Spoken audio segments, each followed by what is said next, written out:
Hello friends, welcome to our channel. Friends, आज हम देखेंगे सुप्रीम कोर्ट का अहम फैसला। और यह अहम फैसला कौन सा है? अगर हमारी एंसेस्ट्रल प्रॉपर्टी है और वो बेचनी है तो क्या हम बाहरी व्यक्ति को बेच सकते हैं? इस बारे में सुप्रीम कोर्ट का फैसला हम इस वीडियो में देखेंगे। फ्रेंड्स, वीडियो अंत तक देखिए, लाइक कमेंट शेयर कीजिए और सब्सक्राइब करना न भूलिए।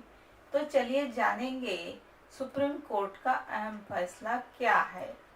अब सुप्रीम कोर्ट ने कहा है कि अगर हिंदू उत्तराधिकारी अपनी पैतृक संपत्ति यानी जो भी एंसेस्ट्रल प्रॉपर्टी है, जो उन्हें उन्हें पुश्तैनी उनकी पुश्तैनी प्रॉपर्टी है, दादाजी से मिली हुई है, सो पैतृक कृषि भूमि का अपना हिस्सा बेचना चाहता है तो उसे घर के ही व्यक्ति को प्राथमिकता देनी होगी। यानी अपने जो भी भाई है, चाचा है, इन लोगों को प्राथमिकता देनी होगी।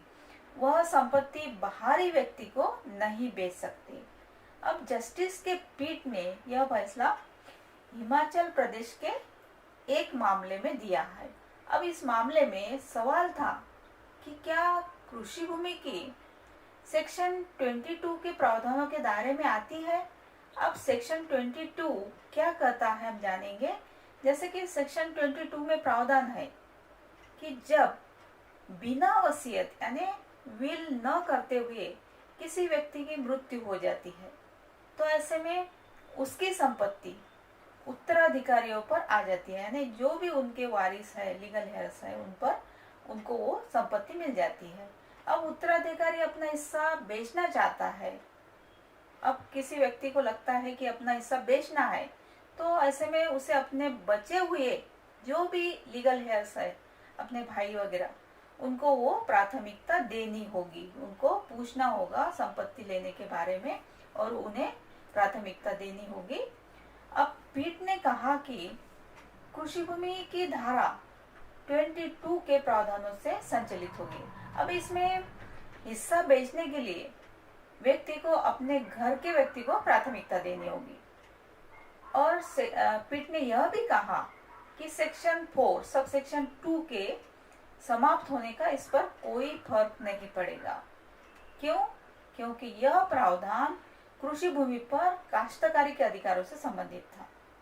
अब पीठ ने यह भी कहा कि इस प्रावधान के पीछे यह उद्देश्य था कि परिवार की संपत्ति परिवार के पास ही रहे, यानी घर की संपत्ति घर में ही रहे।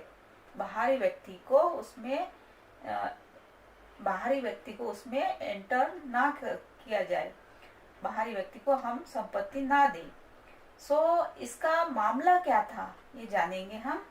इस मामले में लाजपत की मृत्यु के बाद उसकी कृषि भूमि दो पुत्रों यानी उनके दो पुत्र थे, नाथू और संतो, इनको दोनों पुत्रों को उसकी लाजपत की संपत्ति मिली।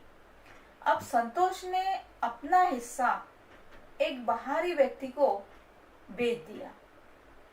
नाथू ने मामला दायर किया और कहा कि हिंदू उत्तराधिकार कानून की सेक्शन 22 के तहत उसे इस मामले में प्राथमिकता पर संपत्ति लेने का अधिकार प्राप्त है। यानी नाथू ने जो भी मामला दायर किया कि हिंदू उत्तराधिकार के तहत उसे इस मामले में प्राथमिकता पर संपत्ति लेने का अधिकार प्राप्त है। अब ट्रायल कोर्ट ने डिक्री नाथू के पक्ष में दी और हाई कोर्ट ने भी इसे बरकरार रखा। फ्रेंड्स, यह था सुप्रीम कोर्ट का अहम फैसला। Thank you.